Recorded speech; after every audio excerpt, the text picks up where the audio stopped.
Welcome to the first section of this course. Here we are going to learn how anime bodies are made. You will notice that the proportions of an anime body are pretty different from realistic human proportions. There are many variations of what we call anime style, and these depend on each artist's unique features. And there is not just one way to approach this drawing style, so I'm going to show you my personal one. In female figures, I usually draw pretty big heads and small torsos. The small torso is compensated by long arms and legs, and you will notice that even hands and feet are quite big. In a male figure, I follow pretty much the same rules, but I might decide to reduce the size of head if I want, for example, to emphasize the mightiness of a very muscular character. Here I'm showing you a starting point of how I build the proportion of my characters. With time and practice, eventually you will observe this kind of proportions and it will become natural to you to build the bodies in this way. I came with these altered proportions with a lot of practice, and I was always inspired by the styles of drawing that I like the most. So, let me talk about what influenced and inspired me the most to come up with this drawing style. And when I was really young, in the early 90s, the television was airing a lot of new anime. That was something totally new for a kid in my country.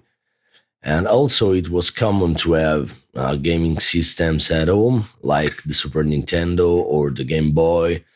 But I also spent a lot of time outside at the arcades, for example, playing a lot of video games, and it was really fun, of course. And I still remember the first time I saw Street Fighter 2, or other games like, just to name one, The Legend of Zelda.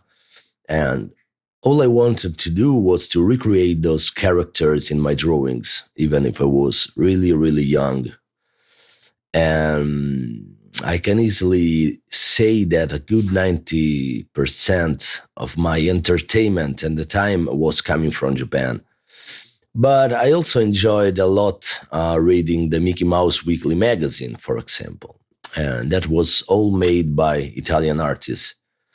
But what attracted me the most were the colorful drawings and the altered body proportions. I probably look at the same reference of 20 years ago when I draw, even today. And even when I began to draw in a more serious way, I always found a classic drawing book a little boring. And so I started to collect a lot of art books, especially from Capcom video games, so like Street Fighter, Darkstalkers, or the Mega Man, and also a lot of Japanese anime artists books, or even manga books. And I still love to keep those books open and to take a look at them while I draw. To name one, I love a lot the Dragon Ball. And I don't know if someone can't love that manga. For me, Akira Toriyama was like one of the biggest influences in my life. I can say that that was my school at the time, and it still is my school today. I think that, in my opinion, would help you a lot, for example, is to look at your favorite pieces of art and don't look at them as a whole, but try to study them in the detail, like how the lines are made, how they interact with the colors. For example, you can guess how that work was made and try to take inspiration from that particular technique of work. It's like to looking into the image and trying to extract all the single elements of that image, of that artwork, and to bring them into your arsenal. That's something that helped me a lot in the past. I always did that. I do that still today. I spend a lot of time looking at my art books because I'm really curious about how that artist made that work.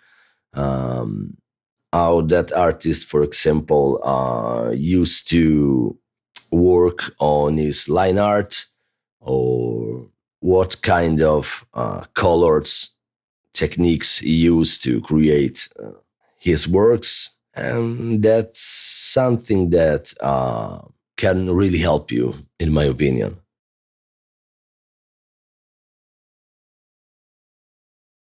So this was just a personal note from me.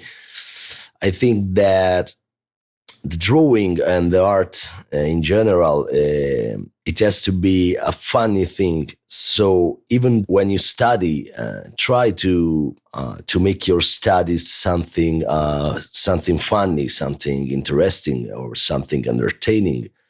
Uh, Even looking at some anime episodes or reading some manga books can be a good way to study, because you can spend a lot of time looking at other artists' works and having fun at the same time.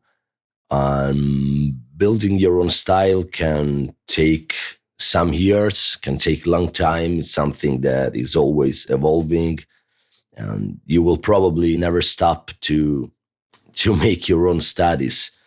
And sometimes can be frustrating, can be hard. For that reason, I'd like you to make your study session the most funny thing as possible, or your art will end to become boring and too much chained to the technique.